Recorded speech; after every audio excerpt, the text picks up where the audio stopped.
Hey everyone, layout update time.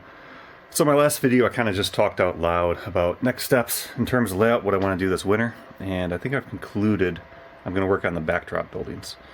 It's been something I've been putting off for a long time. I've got the one built down there that was the printing company Velasys, which is located here in southeastern Lower Michigan.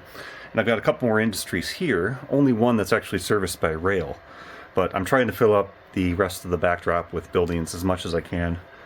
Then I'll put some just backdrop images between the buildings there and have some fence or wall or something just to try to kind of fill it in there to make it look nice. But so this is what I've got. 3 buildings I need to build. The first one here, like I said, this one's actually servicing the industry.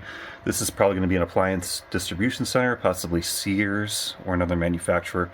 Still undecided on that, but the purpose of that will be to have the Hi-Q boxcars service that with 2 doors in that facility.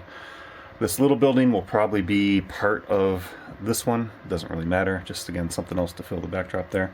And then one last little industry here that's not serviced by rail, but just something to kind of fill the background. So I've got some wood cut for these 3 buildings that I'm going to use to make the backdrops. So with that, I'll talk about the actual buildings I'm going to build here. So the goal for these 3 buildings is make them simple so that I can build them quick, essentially. I'm going to try to build all 3 this weekend, and I'm going to do it just with sheets of styrene along with other, details and stuff like that for the trim pieces and gutters and stuff. So I'm building it on base laminated plywood. This stuff is good for building the buildings because it doesn't really warp or expand much. So when you take, your styrene sheets and glue them down to this, they usually hold together pretty well. And this way, again, just their backdrop buildings, so I don't really need to worry about any side detail or top detail. I can just, do a small piece for the roof right there and the sides, and they'll look pretty good. I'm choosing to do this instead of using regular kits or any kit bashing from existing kits I have, just because I want them all to look different. I've already got a Walthers Cornerstone building. That's the Velasys building on the back left layout right there. And then I've got a Rix Products building as well, which is part of the PBS Knollwood chemical facility. And I don't want any of the buildings to look any similar to those 2, essentially. The building in the right front layout, Fago Beverage, that one I built last year. I still need to paint. That one's a brick building based off just a prototype of the real building.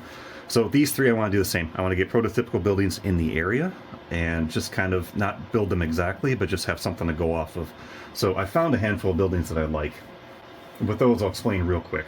So just as a reminder, here's a map of southeastern Lower Michigan, and the area I'm modeling is actually this industrial spur right here. That's actually serviced by Conrail.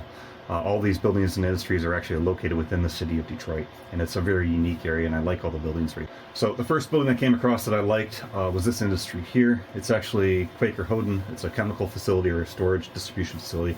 It's not serviced by rail today. I don't know if it ever was, but I like the design of the building. Simple concrete style building. It's got just some very minor details on it, some block windows along the side there. Some lights, a couple little vents on the side. It'll be really, really simple and easy to model. And I'm going to use this for that middle kind of long building on the layout that I showed, just as a backdrop building. There's enough detail to it that I think it'll be interesting, yet it's not so complex. It's going to take me forever to build this. Here's another view of the building too from the kind of the back side, or I guess the front side of the street side. What's interesting is the windows on it are actually, they'd be perfect to use those Walthers windows that you see in pretty much every Walthers industrial building style kit out there. It's actually a great prototypical use of them, but I'm not going to use them just because I see those windows so much in so many models, and every time I see them it just screams it's a Walthers building to me, and I'm just trying to avoid that on this layout. So I'll skip on that. I won't have any of those windows in this building. It'll be the backdrop style then anyway, just the rail side that you see. Next building I came across is on Joy Road, just actually across the street from the previous building I showed, and this one's got some neat features. It's a kind of a brick wall, or it looks like a poured concrete wall. I'm not exactly sure. I'll try to get some better views of this. It's hard from Google Street View to get really close to see the details on it, but the top of it's what's neat, because in the back of the building there you can see that it's actually glass windows along the whole side of it, but then in the front they've actually covered it with some type of corrugated steel. And the colors of this building are kind of neat too. It's kind of a reddish color for that corrugated steel, which will give a contrasting color to layout, because right now everything's blue and I'm just trying to avoid having any more blue buildings. Other than that, again, just some basic details. It's got a single door on the side. It's got a vent up there at the top, like an exhaust vent, trim piece along the top, foundation on the bottom. Now I'm actually going to modify this one a little bit, and this one is going to be the one that the big building, actually this one here, that I'm going to use the service rail. So I will have a couple doors on the side of this lined up for boxcars. But I like the design of the building. Again, I don't know if this building ever serviced rail, it's not clear to me. But I think it'll be a good fit for this building here. Then for the last one, a little bit further down the road, this one's on Tireman Avenue. This building I really liked as well, just because of the features of it. Again, simple brick building. All the windows had been basically blocked out with corrugated steel.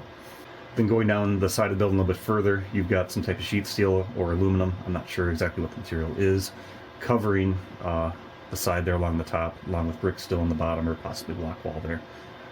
Just a simple window trim, but again, it looks cool. The weathering will be fun on it. Just a simple backdrop building that will, add some character and kind of mix up the scene there. Plus all the overgrowth too. I don't have a ton of room in the back of the layout there for overgrowth, but I'll be able to put some weeds and taller grass along the side of it too, to kind of mimic that look. So anyway, that's the plan for this weekend. I'm going to try to get at least all 3 of these buildings done, glued together, built. Painting's probably not going to happen. I'm going to paint everything at once because I don't have a permanent airbrush booth set up for all the painting I need to do for these. So when I'm ready to paint, I'll set that up and kind of just go through all the buildings and hopefully get that done in a day or so. But we'll see if I can get these done. Hopefully the next video of these 3 buildings will at least be all completed and built, which I'll be excited to have. Anyway, that's the status as of today, so thank you for watching.